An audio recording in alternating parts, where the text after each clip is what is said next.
Welcome back to Primetime News.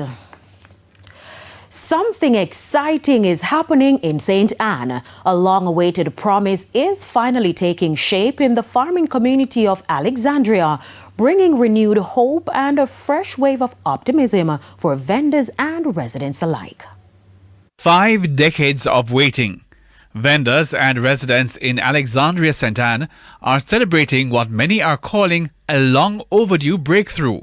On Friday, ground was officially broken and a contract signed for the long-promised redevelopment of the Alexandria market. I remember coming there in 2016 and making the commitment, but I was dragged through the cold. So it is a good day to be here because the last time I came here, I was disappointed. Just looking at the structure that exists tells me that something was urgently in need. There was a need for something to be done here in Alexandria.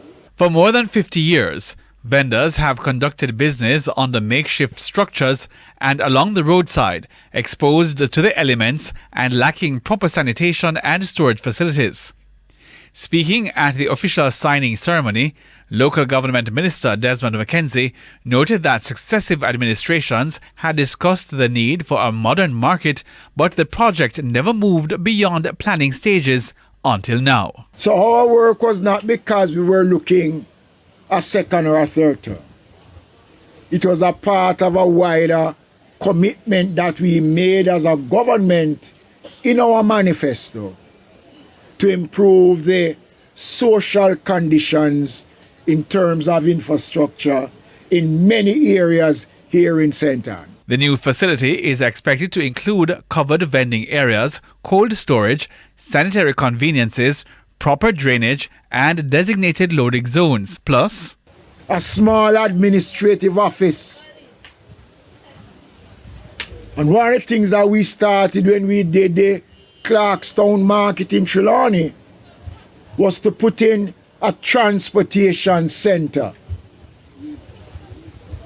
So we are going to be allowing persons coming in to Alexandria who drive and want to park their vehicles and come to shop, and for the public transportation system to have easy access. The project is expected to start in short order.